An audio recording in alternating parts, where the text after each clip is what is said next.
Houve momentos na Segunda Guerra Mundial onde o horror superou qualquer limite imaginável. Não se tratou de batalhas nem de enfrentamentos, mas de atos de violência extrema, onde milhares de pessoas foram assassinadas sem aviso prévio, sem possibilidade de escapar e sem razão compreensível. Corpos arrojados a fossas, aldeias inteiras convertidas em cinzas, vítimas reduzidas a números antes de desaparecer por completo. Em distintos pontos da Europa, a guerra se transformou em algo mais que uma luta pelo poder. Converteu-se em um cenário de castigos coletivos, represálias cegas e sadismo desatado. Não importava a idade, a condição nem a inocência. Bastava estar no lugar errado para morrer da forma mais cruel. Quais foram os momentos mais obscuros do terror nazista? Onde se cruzou a linha entre a guerra e o extermínio absoluto? Onde se viveu o verdadeiro terror que definiu o Terceiro Reich? Babi Yar, o barranco onde a morte chegou sem aviso. Kiev caiu no dia 26 de setembro de 1941 após semanas de resistência soviética. A população judaica original de 200 mil habitantes havia se reduzido a uns 50 mil, principalmente idosos, mulheres e crianças que não haviam conseguido evacuar antes do cerco alemão.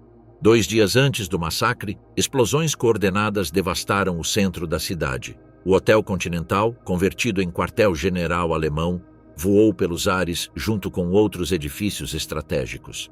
As cargas haviam sido colocadas por agentes do NKVD antes da retirada soviética. Centenas de soldados alemães morreram esmagados entre os escombros. A resposta foi imediata. O general Kurt Eberhard, Friedrich Jecken e Otto Rasch, do Einsatzgruppe C, se reuniram essa mesma noite. A decisão: eliminar por completo a comunidade judaica de Kiev como represália. Paul Blobel, do Sonderkommando 4A, receberia a tarefa de executar a operação. Babi Yar, o barranco escolhido para o massacre, se estendia 2,5 quilômetros ao nordeste da cidade.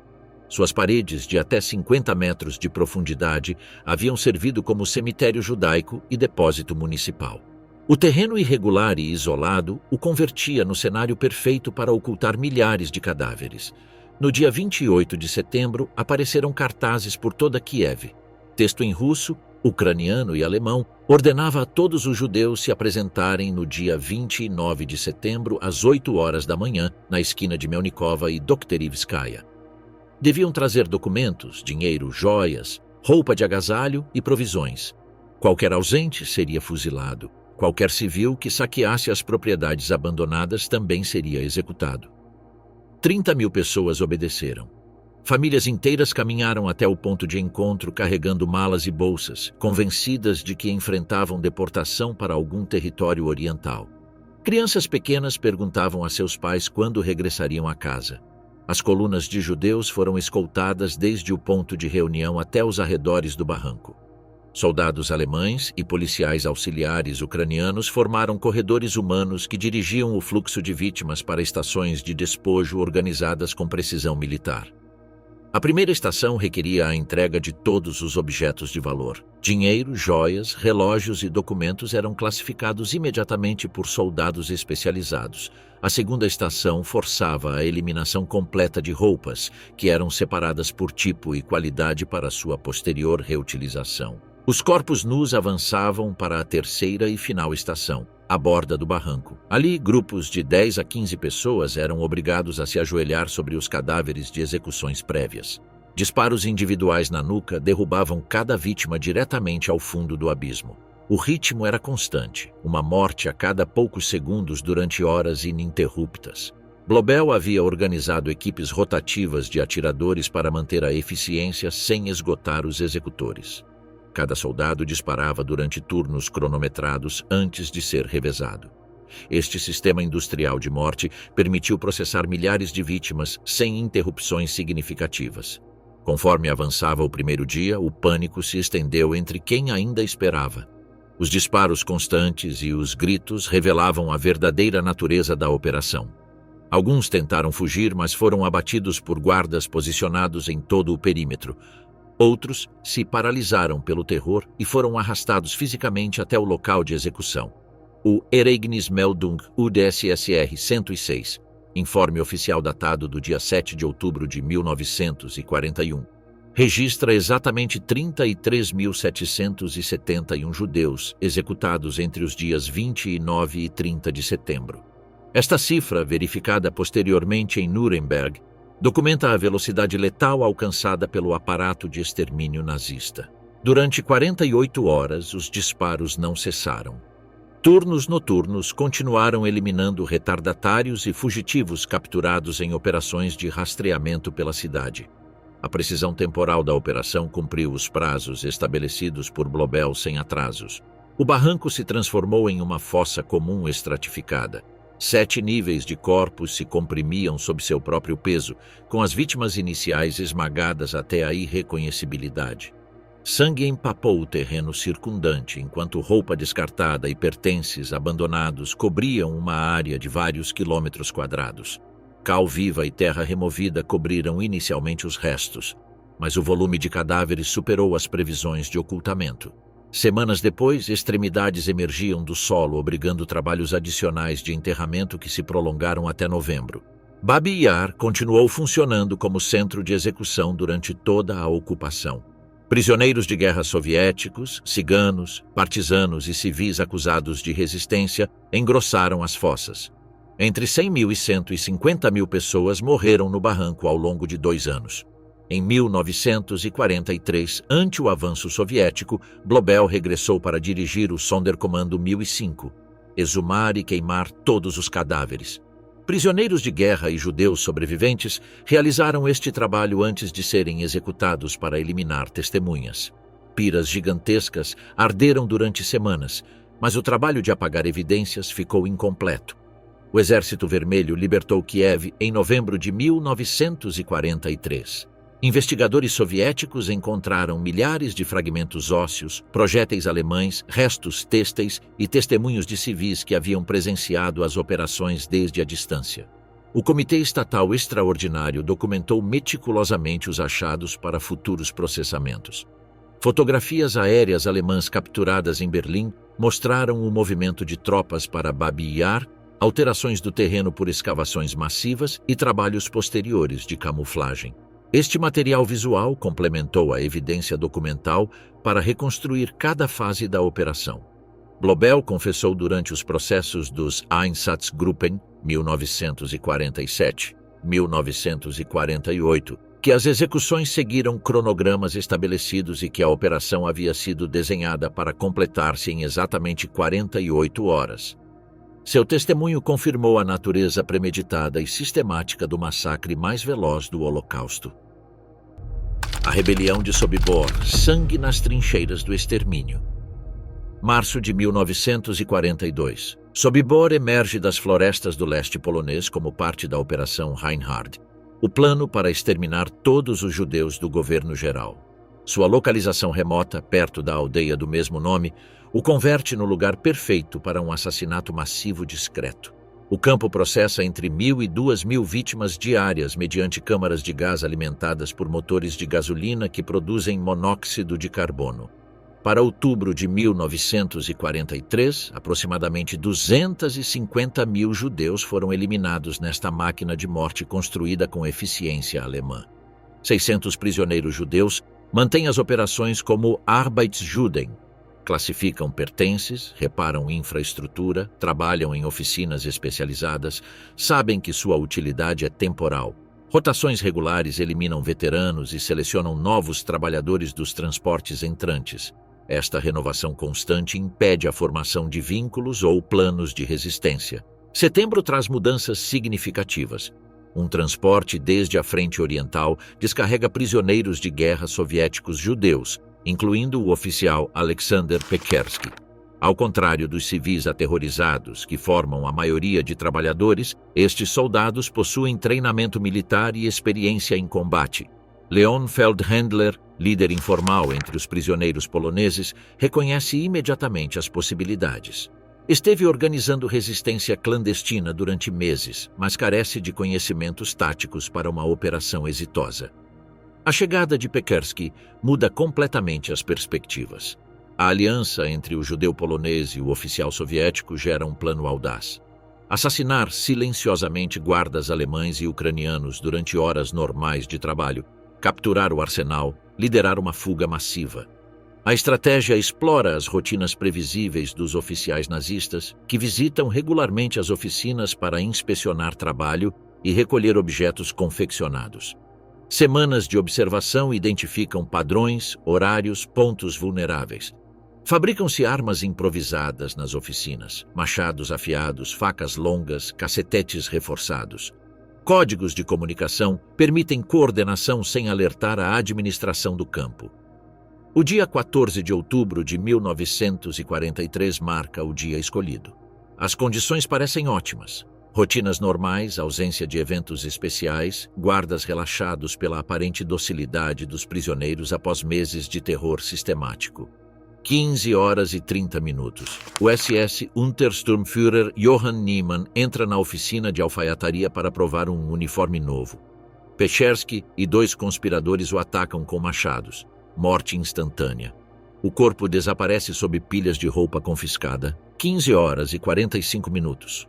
Rudolf Beckmann vai ao armazém para inspecionar um casaco de couro.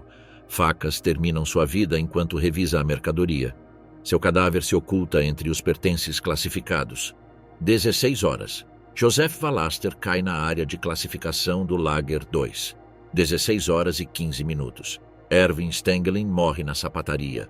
Os assassinatos continuam com precisão cronométrica, eliminando oficiais um após outro sem gerar alarmes. Para as 16 horas e 30 minutos, 11 alemães e ucranianos foram executados. O plano funciona perfeitamente até que um guarda descobre prematuramente um dos corpos. O alarme se estende instantaneamente por todo o campo. Pechersky compreende que o elemento surpresa se perdeu. Ativa a fase de emergência. Fuga geral imediata. 17 horas. Centenas de prisioneiros correm simultaneamente para as cercas perimetrais.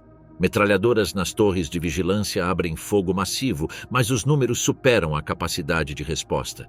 Ferramentas roubadas cortam arames. Tábuas e mantas criam pontes sobre cercas eletrificadas. Machados e barras rompem portas principais. 300 prisioneiros conseguem atravessar o perímetro inicial para a floresta circundante. O campo minado exterior cobra seu preço brutal. Explosões constantes eliminam fugitivos enquanto correm para as árvores. Muitos morrem pisando minas antes de alcançar a cobertura florestal. Os sobreviventes se dispersam em múltiplas direções. Operações massivas de busca e captura se ativam imediatamente. Soldados alemães, policiais auxiliares ucranianos, colaboradores civis poloneses rastreiam os fugitivos durante semanas. Recompensas tentadoras estimulam delações. Traições locais multiplicam as recapturas. 170 prisioneiros escapados são executados após serem encontrados. Outros morrem de fome, frio, doenças nas florestas. Ao final, apenas 50 sobrevivem até o armistício. O preço da única revolta exitosa em um campo de extermínio puro é devastador. Himmler ordena o fechamento imediato e permanente de Sobibor ao receber informes do incidente. Os 150 prisioneiros que permaneceram no campo são fuzilados durante as seguintes 24 horas. Todos os edifícios são demolidos sistematicamente. Novembro de 1943. A Operação Reinhard termina oficialmente apenas um mês depois da revolta. Embora alegações oficiais afirmem que objetivos genocidas foram cumpridos, documentos internos sugerem que Sobibor e crescente resistência em outros campos influenciaram na decisão de fechar as instalações de extermínio massivo. Janeiro de 1944. Não resta evidência visível de Sobibor. A área se converteu em fazenda agrícola trabalhada por uma família alemã instruída para negar conhecimento sobre usos prévios do terreno. A transformação completa é possível porque Sobibor foi desenhado como instalação temporária para extermínio rápido e eliminação de evidências. Franz Stangl, comandante transferido a Treblinka antes da revolta, testemunha anos depois que o incidente expôs vulnerabilidades fundamentais em sistemas de segurança considerados infalíveis.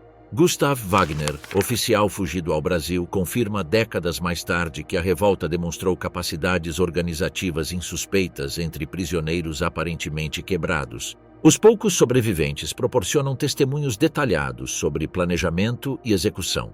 Seus relatos confirmam que semanas de preparação cuidadosa e a experiência militar de Pechersky foram elementos decisivos para o sucesso inicial da operação mais audaz jamais tentada contra o aparato de extermínio nazista.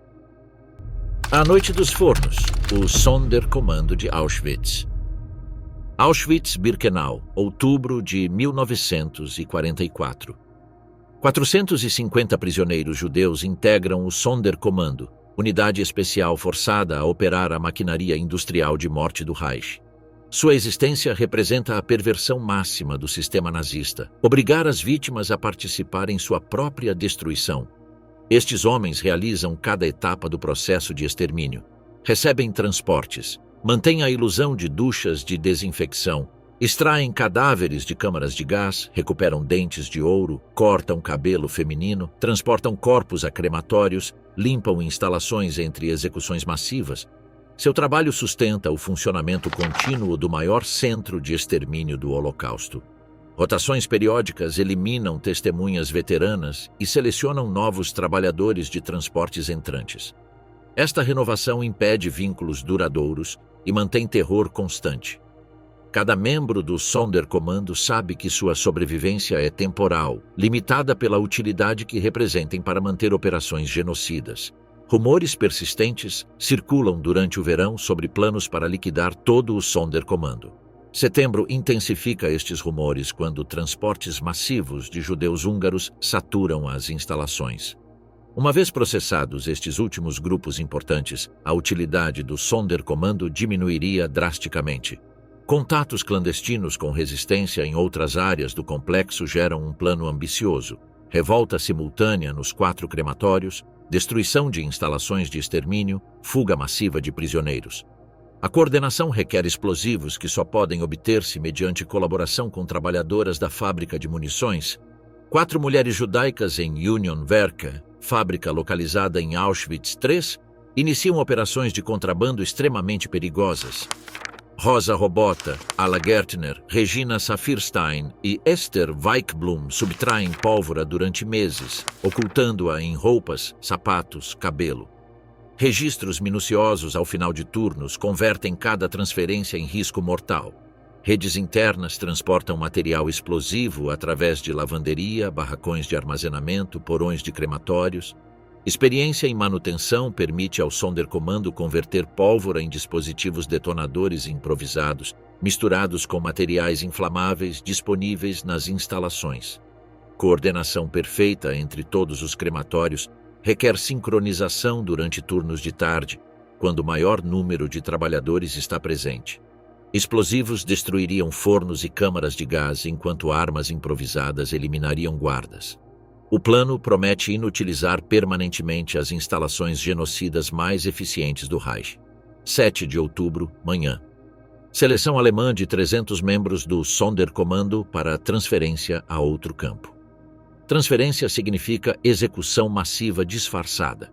Enfrentados com morte imediata, trabalhadores do crematório 4 decidem iniciar revolta sem esperar coordenação com outros crematórios. 13h30. Ataques com martelos, machados, ferramentas contra guardas SS. Detonação simultânea de carga explosiva perto da entrada causa danos estruturais significativos. Incêndio se propaga por telhado de madeira, colapsando seções do edifício. Josef Schillinger e Wilhelm Emmerich, primeiros alemães atacados, morrem golpeados por grupos de prisioneiros usando ferramentas de trabalho. Violência destes ataques iniciais reflete anos de ira acumulada sob condições de escravidão genocida. Chamas e fumaça do crematório 4 alertam imediatamente toda a administração de Birkenau. Alarmes gerais mobilizam todas as unidades de guarda disponíveis. Metralhadoras MG-42 se posicionam ao redor do crematório, abrindo fogo indiscriminado contra qualquer movimento. 80 prisioneiros conseguem escapar do crematório durante confusão inicial. Tenazes cortam seções de aramado eletrificado, criando aberturas para áreas exteriores. No entanto, a resposta alemã é rápida e massiva. Cães de ataque treinados especificamente para rastrear fugitivos se liberam imediatamente.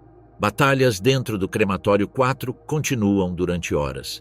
Prisioneiros utilizam conhecimento íntimo da estrutura para criar barricadas e posições defensivas. lutam com ferramentas, tubos metálicos, pedras, explosivos restantes contra soldados alemães reforçados desde unidades de combate próximas. Granadas alemãs atacam posições de prisioneiros enquanto equipes especializadas eliminam sistematicamente resistência restante.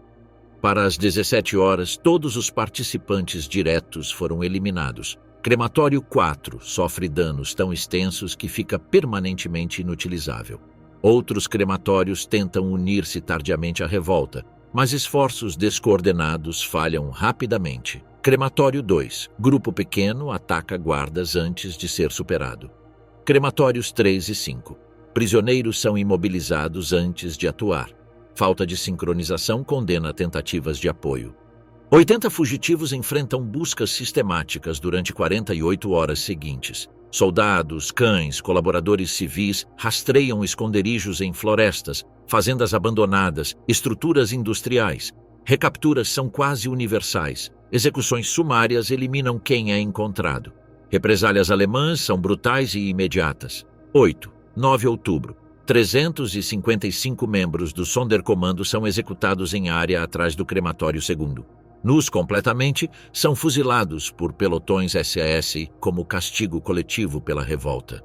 Investigações sob tortura identificam a rede de contrabando de explosivos. Maximilian Grabner, chefe de Gestapo de Auschwitz, interroga pessoalmente as 4 mulheres durante semanas. Torturas sistemáticas buscam nomes adicionais, mas as mulheres se negam a proporcionar informação que comprometa outros prisioneiros. 6 de janeiro de 1945. 3 semanas antes de libertação pelo Exército Vermelho, Rosa Robota, Ala Gertner, Regina Saphirstein e Esther Weichblum são enforcadas publicamente. Execução ante centenas de prisioneiros serve como advertência final contra a resistência. As mulheres morrem cantando canções patrióticas. Karl Höcker, assistente pessoal do comandante Richard Baer, documenta oficialmente a revolta como falha crítica de segurança. Seu informe recomenda mudanças fundamentais em procedimentos para todos os campos, vigilância mais estrita, controles rigorosos sobre materiais potencialmente perigosos. Fotografias aéreas aliadas semanas depois mostram claramente danos ao crematório 4. Telhado colapsado completamente, paredes com danos extensos por fogo e explosões. Estrutura nunca foi reparada, permanecendo como ruína até libertação do campo. Interrogatórios pós-guerra de oficiais SS revelam choque significativo em administração do campo. Muitos consideravam o Sonderkommando completamente dócil devido à sua participação forçada em extermínio. Capacidade organizativa demonstrada obrigou reconsideração de suposições sobre psicologia de prisioneiros sob condições extremas. Franz Hössler testemunha durante julgamentos de Auschwitz que a revolta demonstrou capacidades de resistência organizada mesmo em condições mais degradantes.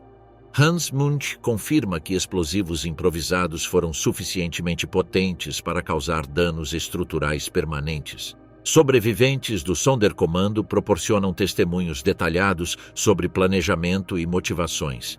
Confirmam que a operação foi motivada principalmente por conhecimento de execução iminente, uma vez completada sua utilidade para a administração alemã.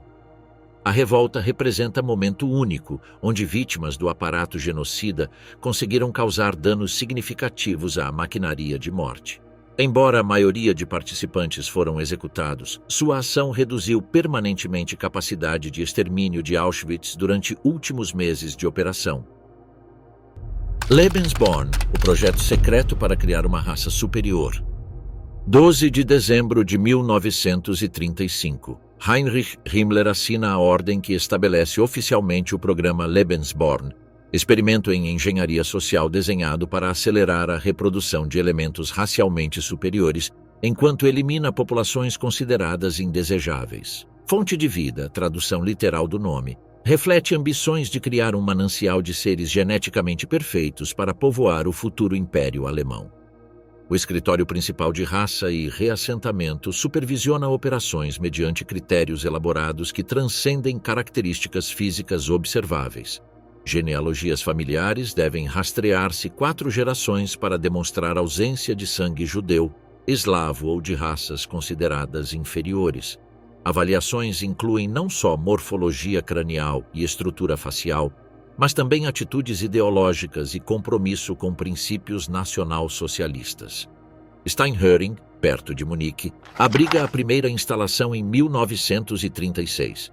Heim-Hochland serve como modelo para todas as casas posteriores, instalações médicas de primeira classe, alojamentos luxuosos para mães, pessoal completamente doutrinado em ideologia racial nazista. A casa marca o início da reprodução humana controlada em escala industrial.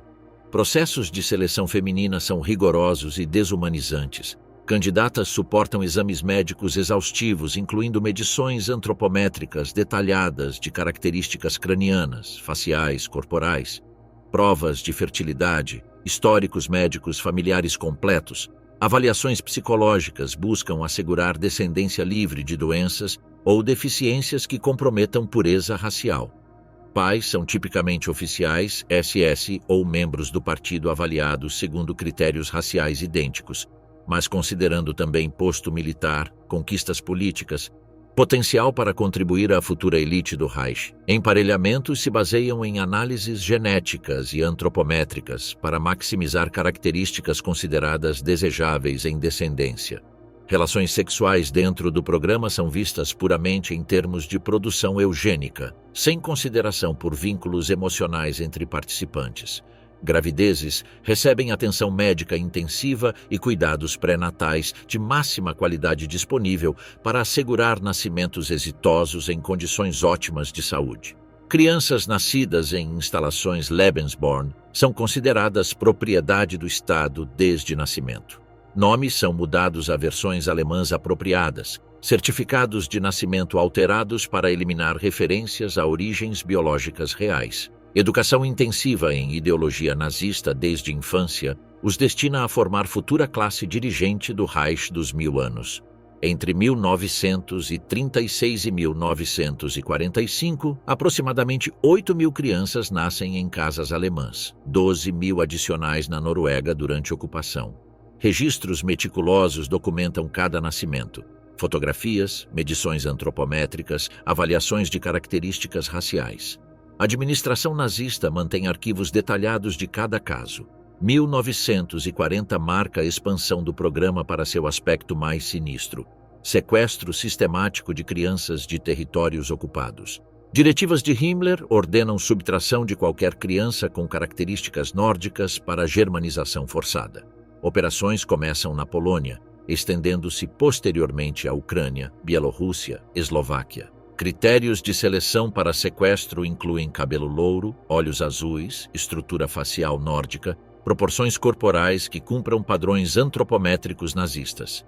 Oficiais especializados em avaliação racial realizam inspeções sistemáticas em escolas, orfanatos, comunidades para identificar candidatos apropriados. Sequestros envolvem separação violenta durante batidas que frequentemente incluem prisão ou execução de pais. Crianças selecionadas são transportadas a centros de processamento para avaliações raciais detalhadas e início de germanização forçada, eliminação completa de identidade cultural original. Germanização requer mudança de nomes a versões alemãs, proibição de idiomas nativos, doutrinamento ideológico intensivo desenhado para substituir memória ou conexão com origens. Crianças que resistem ou mantêm identidade original são enviadas a campos de concentração. Polônia sofre operações particularmente sistemáticas e extensas. Entre 20.000 e 200.000 crianças polonesas são sequestradas durante 5 anos de ocupação. Operações se concentram inicialmente em áreas urbanas para identificar grandes números, expandindo-se posteriormente às zonas rurais. Instituto de Biologia Hereditária em Breslau processa crianças sequestradas da Europa Oriental.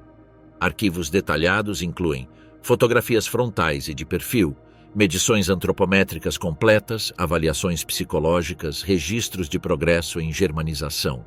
Cada criança recebe número de arquivo e monitoramento cuidadoso por pessoal especializado. Famílias alemãs que recebem crianças sequestradas tipicamente escutam histórias falsas sobre origens. Órfãos de soldados mortos, resgatados de condições deploráveis em territórios ocupados. Desinformação deliberada assegura que famílias adotivas não questionem origens reais, facilitando a assimilação. Expansão à Tchecoslováquia, Iugoslávia, União Soviética segue padrões idênticos. Identificação baseada em critérios raciais, separação violenta de famílias, processamento em centros especializados, colocação final em famílias alemãs. Cada operação mantém a mesma metodologia burocrática sistemática. Maio 1945. Forças aliadas capturam arquivos centrais com mais de 300 mil fichas individuais documentando participação no programa.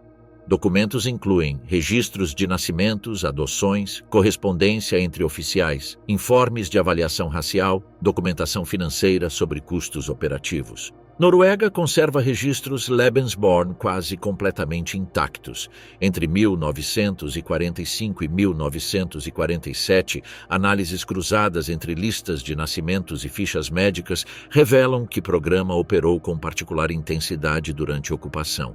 9 casas estabelecidas em território norueguês implementaram políticas agressivas para fomentar relações reprodutivas entre soldados alemães e mulheres norueguesas consideradas racialmente apropriadas.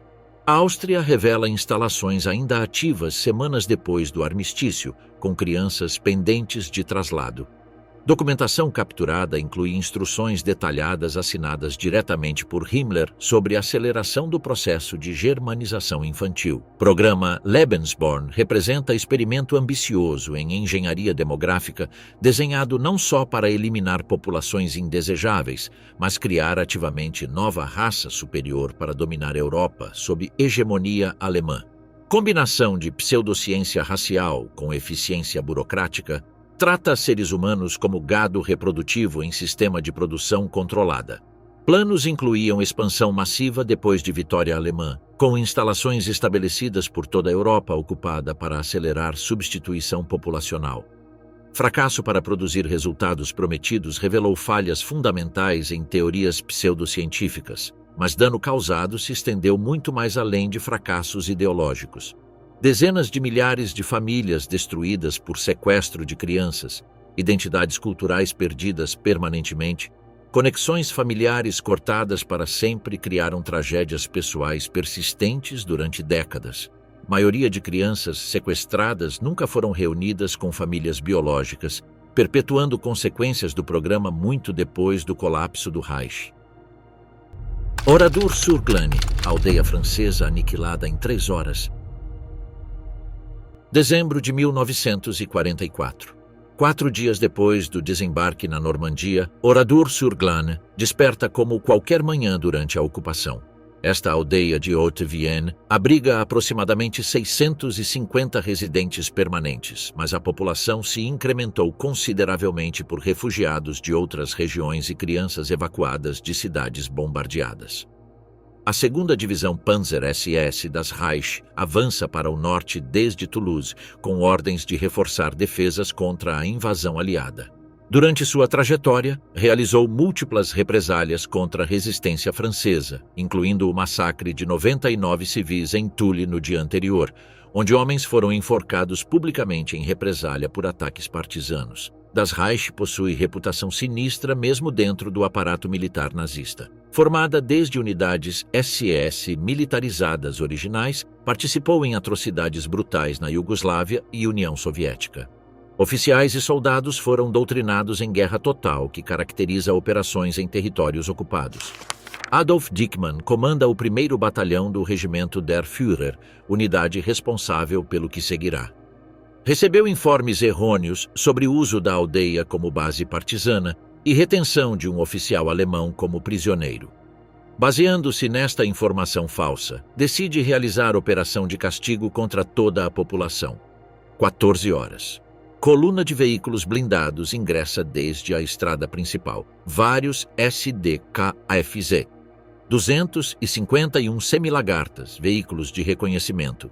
Caminhões transportando 200 soldados SS. Veículos tomam posições estratégicas, bloqueando todas as rotas de escape enquanto soldados percorrem a aldeia golpeando portas. Alto-falantes portáteis anunciam reunião obrigatória em praça central para verificação de documentos de identidade. Soldados mantêm fachada de procedimento administrativo rotineiro durante primeiras etapas, o que mantém população calma e cooperativa. Famílias se dirigem obedientemente ao ponto de encontro com seus documentos. Uma vez reunidos todos os residentes, começa a separação que revelará verdadeiras intenções alemãs. Homens e meninos maiores de 14 anos são apartados de mulheres e crianças menores. Explicações sobre interrogatórios individuais para homens enquanto mulheres esperam na igreja mantêm ilusão de procedimento normal. 190 homens são distribuídos em 6 localizações: celeiros, estábulos, edifícios agrícolas capazes de conter grupos grandes. Simultaneamente, 247 mulheres e 205 crianças são escoltadas à igreja paroquial do século XV. Soldados afirmam que estarão mais cômodos esperando no edifício religioso. 16 horas. Metralhadoras ligeiras, MG-34, se colocam em posições que permitem disparar através de portas e janelas dos 6 edifícios contendo homens. Início simultâneo de execuções. Primeiro, disparos a pernas e torsos para derrubar e incapacitar vítimas. Depois, tiros individuais em cabeça para assegurar morte. Materiais incendiários preparados cuidadosamente borrifam corpos com gasolina antes de acendê-los. Edifícios são incendiados completamente para destruir evidência e assegurar que qualquer sobrevivente morra em chamas. Fumaça negra se eleva desde múltiplos pontos ao redor da aldeia. Simultaneamente, grande caixa metálica é colocada perto do altar da igreja contendo mistura incendiária, gasolina, explosivos, produtos químicos que gerarão fumaça tóxica densa. 16 horas e 30 minutos. Detonação do dispositivo rompe janelas, enche interior com fumaça negra mortal. Pânico se estende imediatamente entre mulheres e crianças que compreendem estar sendo assassinadas deliberadamente. Tentativas desesperadas de escape por portas e janelas enfrentam metralhadoras posicionadas ao redor do edifício. Soldados rodearam completamente a igreja para eliminar qualquer possibilidade de fuga. Condições interiores se tornam rapidamente insuportáveis. Fumaça tóxica causa asfixia massiva enquanto o fogo se propaga através de bancos de madeira e materiais inflamáveis. Vítimas que não morrem por asfixia ou disparos são queimadas vivas quando chamas consomem todo o interior. Marguerite Ruffanche consegue escapar durante caos inicial, alcançando janela alta atrás do altar. Salta ao exterior, resulta ferida por disparos alemães, mas consegue arrastar-se até esconder-se atrás do edifício antes de escapar a áreas florestais. Seu testemunho proporcionará depois evidência detalhada sobre eventos dentro da igreja. Enquanto se desenvolvem execuções, outros soldados saqueiam sistematicamente todos os edifícios antes de incendiá-los. Lojas, casas, escritório de correios, escolas são esvaziados de objetos valiosos e depois destruídos com lança-chamas portáteis e materiais incendiários. Destruição é total e sistemática. Infraestrutura da aldeia também é eliminada. Linhas telefônicas, sistema de água, estradas de acesso. O objetivo é apagar completamente qualquer evidência de que a aldeia existiu e assegurar que não possa ser reconstruída rapidamente. Gado e animais domésticos são massacrados, veículos incendiados ou confiscados. 17 horas. 3 horas depois do início, toda a resistência cessou e destruição está completa. Total de 643 civis assassinados, 190 homens, 247 mulheres, 206 crianças. Entre vítimas se encontram 19 refugiados espanhóis que haviam fugido depois de Guerra Civil Espanhola. Coluna alemã se reagrupa e continua a marcha para norte. Dickmann reporta a operação como ação exitosa de contrapartisano que eliminou base importante de resistência francesa. No entanto, nunca se encontra evidência de atividade partisana em Oradour, confirmando que a informação motivadora foi completamente errônea. Autoridades francesas locais são informadas por refugiados que observaram fumaça e chamas desde aldeias próximas. Perímetro de segurança alemão impede investigação imediata. Quando primeiras autoridades chegam no dia seguinte, encontram destruição total que supera qualquer coisa vista durante a guerra. Cena de ruínas fumegantes com corpos carbonizados espalhados entre escombros de edifícios destruídos requer dias de trabalho para recuperar e identificar restos. Dificuldade extrema devido ao estado de corpos completamente carbonizados, mas conseguem confirmar 643 vítimas mediante fragmentos recuperáveis. Evidência física recolhida inclui cartuchos de bala alemães, fragmentos de granadas, restos de materiais incendiários que proporcionam detalhes sobre métodos utilizados. Documentação cuidadosa do estado de edifícios destruídos cria registro completo para futuros processamentos legais. Governo francês provisório sob Charles de Gaulle decide preservar ruínas exatamente como ficaram depois do ataque. Decisão motivada por desejo de criar memorial permanente e proporcionar evidência tangível de crimes de guerra alemães para tribunais futuros. Preservação requer trabalho considerável para estabilizar estruturas danificadas e prevenir deterioração por exposição. Telhados protetores se instalam sobre ruínas mais significativas, sendeiros se constroem para permitir visitas sem alterar cena do crime.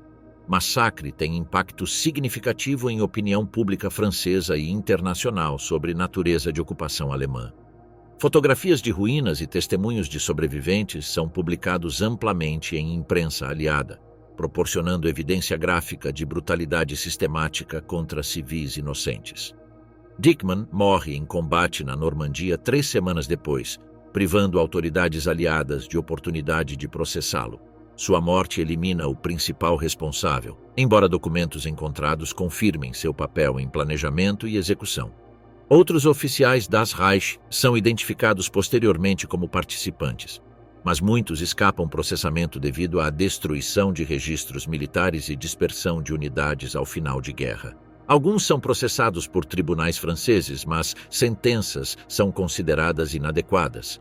Heinz Lammerding, comandante de divisão durante massacre, é condenado à morte in absentia por tribunal militar francês em 1953. No entanto, evita a extradição desde a Alemanha Ocidental e morre em 1971 sem enfrentar justiça por seu papel na atrocidade. Julgamentos relacionados revelam natureza sistemática e premeditada do massacre. Documentos apresentados mostram que a operação foi planejada cuidadosamente, com responsabilidades específicas atribuídas a diferentes unidades para execuções, incêndios, destruição de evidência. Testemunhos de soldados alemães capturados proporcionam detalhes sobre a execução do massacre. Vários admitem ter recebido ordens específicas de não deixar sobreviventes e destruir completamente a aldeia. Alguns expressam surpresa de que a operação fosse dirigida contra civis inocentes. Fato de que alguns soldados participantes foram recrutas alsacianos forçados a servir em SAS cria tensões duradouras entre Alsácia e outras regiões francesas que persistem durante décadas pós-guerra.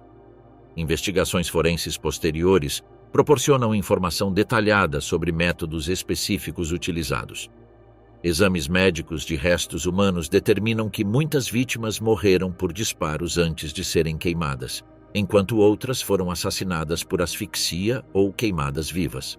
Análise de materiais incendiários utilizados na igreja revela que alemães usaram mistura sofisticada de produtos químicos desenhada especificamente para gerar fumaça tóxica densa e chamas intensas. Evidência demonstra que o massacre foi planejado com antecipação e que alemães trouxeram equipamentos especializados especificamente para a operação. Preservação de Oradour como memorial se converte em símbolo importante de resistência francesa e memória de guerra. Sítio atrai centenas de milhares de visitantes durante décadas posteriores, incluindo líderes políticos internacionais, veteranos militares, estudantes que aprendem sobre consequências de guerra total. Caso estabelece precedentes legais importantes para processamento de crimes de guerra envolvendo assassinato de civis.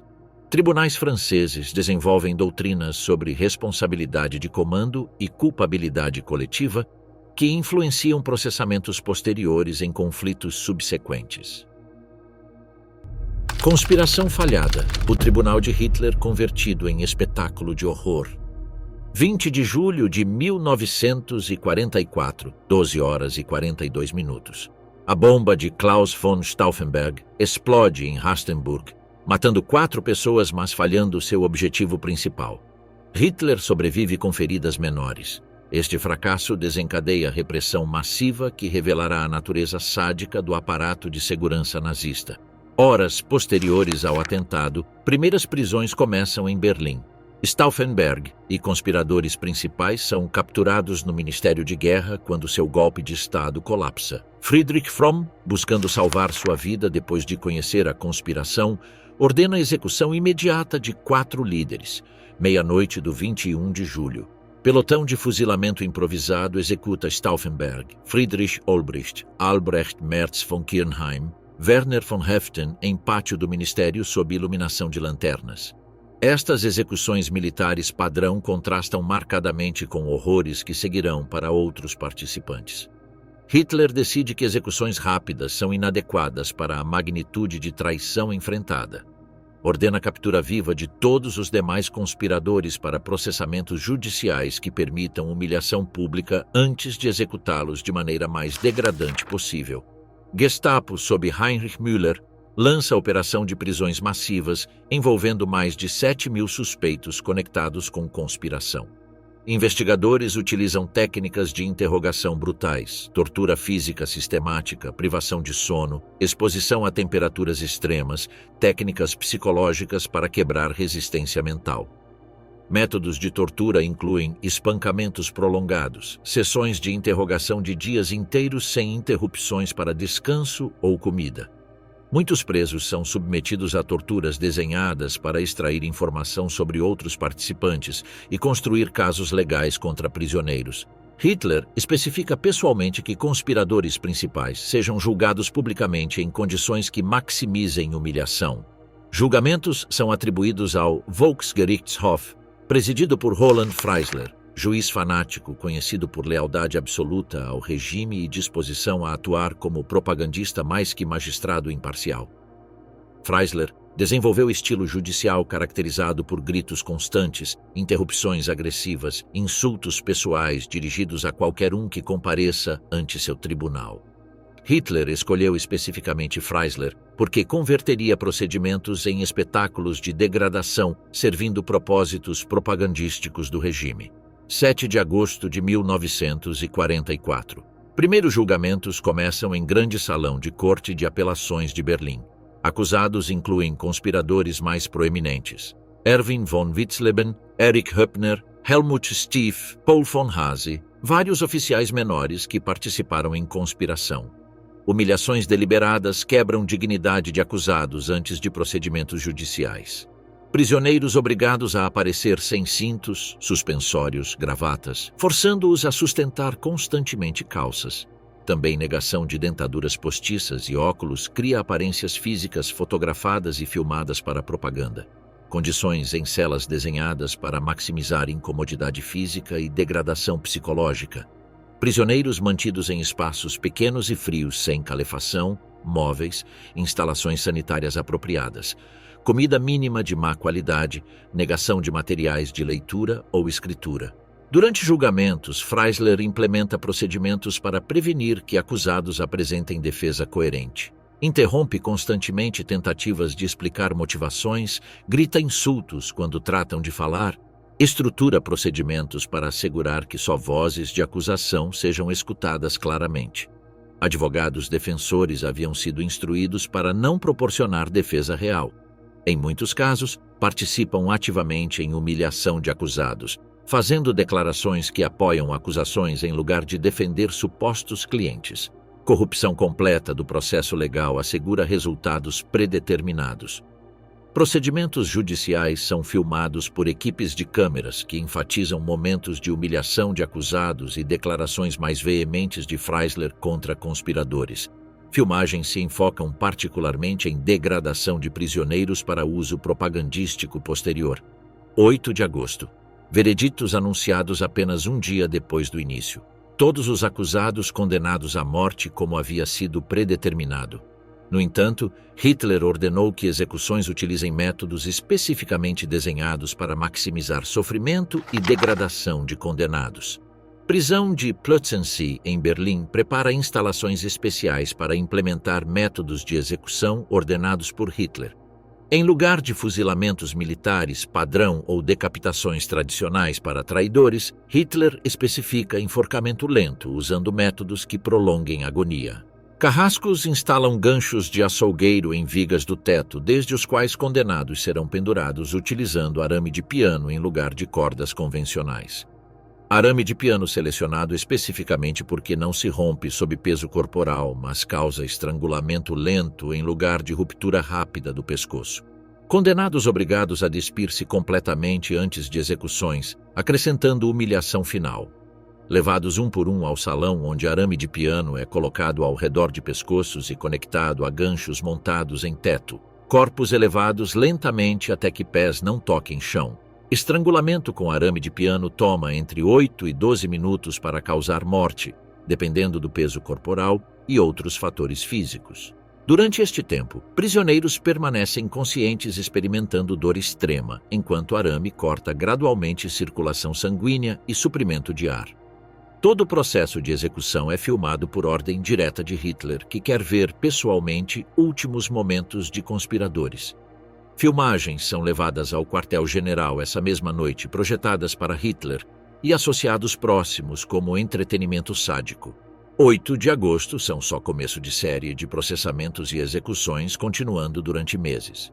Dezembro, segundo grupo julgado e executado, incluindo Erich Feldgiebel, Bertold von Stauffenberg, Fritz Dietloff von der Schulenburg, homens submetidos a procedimentos idênticos de humilhação e executados usando métodos iguais.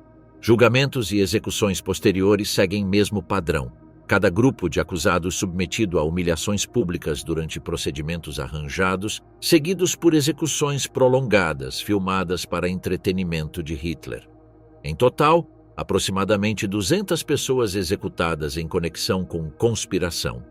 Autoridades implementam doutrina de Sippenhaft, responsabilidade familiar, estendendo castigo a familiares de conspiradores mesmo sem participação direta. Esposas, filhos, pais. Outros parentes são presos e enviados a campos de concentração, onde muitos morrem por condições brutais.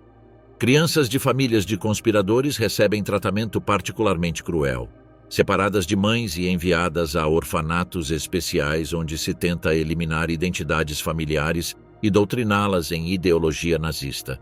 Muitas recebem novos nomes e nunca são reunidas com membros sobreviventes de famílias originais.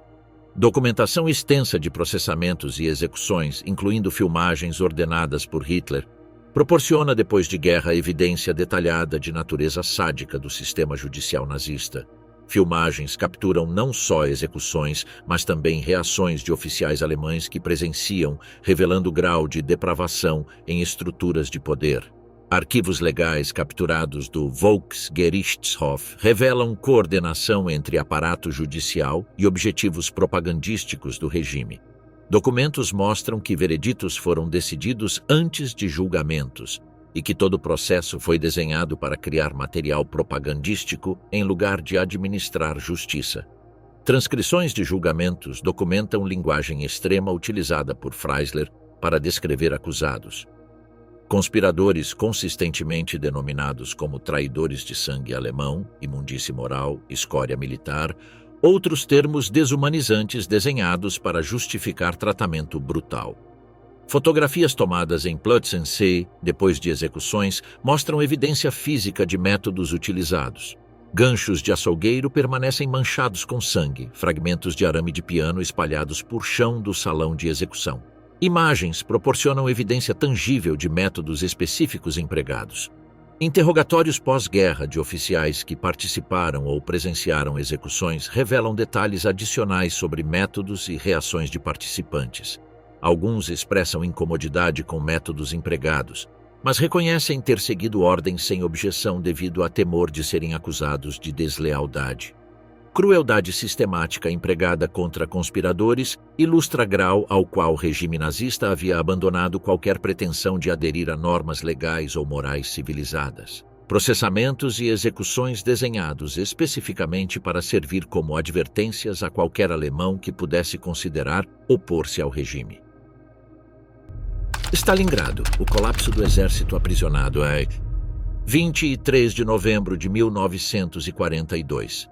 A Operação Urano sela completamente o cerco sobre 330 mil soldados alemães e do eixo ao redor de Stalingrado. Temperaturas oscilam entre 30 graus Celsius negativos e 40 graus Celsius negativos, níveis para os quais as tropas equipadas para a campanha de verão, que supostamente haveria terminado antes do inverno, não estão preparadas. Friedrich Paulus informa repetidamente ao alto comando que suas forças carecem de suprimentos necessários para resistir ao assédio prolongado. Reservas de alimentos suficientes para apenas uma semana de rações mínimas, munições perigosamente baixas, combustível para veículos e calefação quase inexistente. Hitler proíbe qualquer tentativa de ruptura do cerco. Hermann Göring promete pessoalmente que a ponte aérea suprirá 500 toneladas diárias necessárias para a sobrevivência do Sexto Exército. A promessa resulta completamente irrealista desde o começo. Os aviões Junkers Ju-52 disponíveis são inadequados em número e capacidade para manejar tal volume sob condições de combate intenso. Primeiras semanas do assédio, ponte aérea consegue entregar média de apenas 80 a 100 toneladas diárias, menos da quinta parte do necessário. Artilharia antiaérea soviética e caças interceptadores destroem sistematicamente transportes alemães. A meados de dezembro, as entregas caem a menos de 50 toneladas. As condições climáticas exacerbam dramaticamente o sofrimento do Sexto Exército. A maioria de tropas carece de roupa de inverno adequada, calçado impermeável, equipamento de sobrevivência para clima extremo. Informes médicos das últimas semanas de dezembro documentam deterioração física catastrófica. 72% mostra sinais de desnutrição severa com perdas de peso corporal excedendo 30%. Princípios de janeiro 1943. Ração diária oficial reduzida a 50 a 75 gramas de pão mofado e tigela de sopa-água com cascas de batata e gordura rançosa. Mesmo estas rações mínimas raramente chegam a tropas da frente devido à destruição de linhas de suprimento e corrupção entre oficiais controlando distribuição. Soldados famintos buscam fontes alternativas de nutrição. Couro fervido de cintos e botas, folhas secas, casca de árvores, qualquer resto comestível em edifícios abandonados. Cavalos militares são mortos e consumidos completamente, incluindo órgãos internos normalmente considerados não aptos para consumo humano. Fontes convencionais de alimento esgotadas. Alguns soldados consideram opções mais extremas. Primeiros informes documentados de canibalismo aparecem em princípios de janeiro em unidades mais isoladas do perímetro, onde supervisão de oficiais é mínima e desespero alcança níveis críticos. Carta interceptada por inteligência soviética, assinada por cabo do 384 Regimento, datada 12 de janeiro de 1943, descreve morte de companheiro chamado Karl. Heinrich disse que sua perna ainda tinha carne útil. Ninguém protestou. Testemunho direto de normalização do canibalismo dentro de unidades desesperadas. Informes do NKVD descrevem descobrimento de corpos humanos deliberadamente mutilados para extração de carne. 18 de janeiro. Patrulha soviética encontra restos de soldados alemães decapitados com músculos removidos de coxas e braços. Evidência física de prática sistemática de canibalismo. Embora canibalismo nunca foi oficialmente sancionado por comando do Sexto Exército, tampouco foi ativamente impedido em unidades onde oficiais perderam controle efetivo. Prática se desenvolve em trincheiras isoladas, bunkers abandonados, posições avançadas onde grupos pequenos atuam sem supervisão direta. Documentos capturados revelam que comandantes foram conscientes do canibalismo, mas escolheram não reportá-lo em comunicações oficiais. Omissão deliberada reflete vergonha associada e reconhecimento de que era consequência inevitável de condições impossíveis. Paralelamente ao deterioramento alimentar, alto comando implementa medidas disciplinares extremas para manter ordem militar básica. Arthur Schmidt assina ordens estabelecendo execução imediata para qualquer soldado culpado de roubar rações, independentemente de quantidade ou circunstâncias. Execuções por roubo de alimentos sem julgamentos formais ou procedimentos legais. Soldados acusados fuzilados dentro de horas por pelotões improvisados compostos por outros soldados famintos, temendo sofrer mesmo destino se desobedecem. Registros sugerem mais de 300 soldados executados por camaradas durante janeiro por delitos relacionados com comida. Autoridades também implementam castigos severos para autolesões deliberadas para evitar combate ou qualificar para evacuação médica. Autoamputações de dedos, disparos auto-infligidos em extremidades, outras formas de automutilação se tornam comuns entre tropas buscando escapar de condições da frente. Soldados culpados de autolesão deliberada enfrentam execução imediata sob ordens de Schmidt. Oficiais médicos recebem instruções de reportar feridas que pareçam auto-infligidas. Soldados suspeitos são interrogados sob tortura para obter confissões. Mesmo feridas acidentais tratadas como suspeitas. Sistema de execuções sumárias se estende mais além de delitos específicos para incluir qualquer comportamento interpretado como deslealdade ou deserção. Soldados expressando dúvidas sobre guerra, mencionando possibilidade de rendição ou simplesmente parecendo desmoralizados podem enfrentar execução se são reportados por informantes. Medo à execução por próprios oficiais se acrescenta ao terror constante de artilharia soviética e patrulhas inimigas, criando ambiente de paranoia extrema onde soldados não podem confiar em ninguém. A atmosfera de terror interno acelera colapso de moral e coesão de unidade. Aproximando-se final do assédio, número de suicídios aumenta dramaticamente. Últimos informes médicos datados finais de janeiro documentam mais de 200 suicídios confirmados durante últimos 3 dias de resistência organizada, disparos auto-infligidos, explosivos de mão, enforcamento. Muitos suicídios cometidos por oficiais preferindo morte à captura por forças soviéticas. Karl Strecker, comandante do 11º Corpo, se dispara em cabeça em seu bunker depois de destruir bandeira de unidade e documentos classificados. Hans Reichel se arroja desde edifício de 3 pisos, sustentando granada ativada. Suicídios coletivos ocorrem entre grupos que perderam toda a esperança. Companhia inteira do 295 Regimento se encerra em porão abrindo válvulas de gás, morrendo por asfixia coletiva. Soldados da 44ª Divisão se agrupam ao redor de cargas explosivas, detonando-as voluntariamente. Condições médicas durante janeiro podem descrever-se só como apocalípticas. Registros de 44 Divisão. Só 4 médicos operativos para mais de 2.000 feridos. Amputações com serras oxidadas sem anestesia. Infecção pós-operatória universal por ausência de antibióticos e condições anti-higiênicas extremas. Hospitais de campanha colapsados completamente meados de janeiro. Feridos depositados em porões congelados onde morrem lentamente por exposição, infecção, sangramento. Médicos abandonam tratamento real, limitando-se a administrar analgésicos quando disponíveis, o qual é raro. Congelamento tão extenso que soldados perdem dedos sem dar-se conta até que apêndices se desprendem. Gangrena gasosa se estende rapidamente, causando amputações espontâneas e morte por septicemia. Fedor de carne em decomposição enche posições alemãs, combinando-se com odor de cadáveres que não podem enterrar-se em solo congelado. Interrogatórios soviéticos de prisioneiros capturados 2 de fevereiro revelam colapso psicológico completo de muitas unidades. Soldados não recordam nomes, postos, unidades de origem. Muitos creem estar na França ou Polônia. Outros insistem que reforços alemães chegarão amanhã. Prisioneiro do 376 Regimento responde que é Kaiser Wilhelm visitando tropas. Outro afirma ser mestre bávaro sequestrado por bandidos russos e forçado a vestir uniforme alemão. Respostas não fingidas, mas manifestações genuínas de colapso mental sob estresse extremo. Documentos do 6º Exército capturados revelam que muitas unidades cessaram de existir como organizações militares semanas antes de rendição oficial. Comandantes reportam forças efetivas de 0 soldados capazes de combate.